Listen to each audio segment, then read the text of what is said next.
È una sottosezione molto importante perché intanto abbiamo la progettazione, ma abbiamo già la concretezza di avere anche le risorse per la realizzazione. Un'infrastruttura che consentirà di alleggerire il traffico in entrata a Jesolo anche in vista della realizzazione della Via del Mare.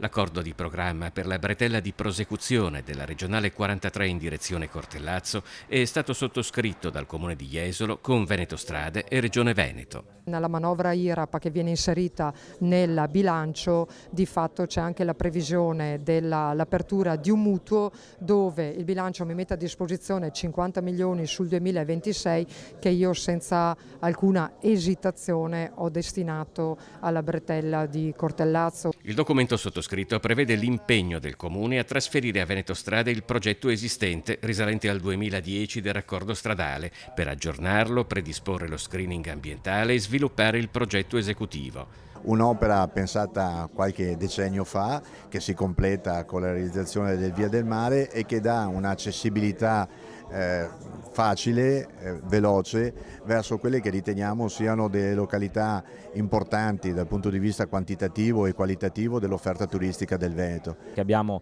stimato, questi sono i calcoli, può contribuire a distogliere fino a un 30% di veicoli che oggi invece vengono riversati sulla via Roma Destra, sulla viabilità verso il Picchi e verso Cavallino, portandola appunto verso Lido Est. Il raccordo avrà una lunghezza complessiva di circa 4 km.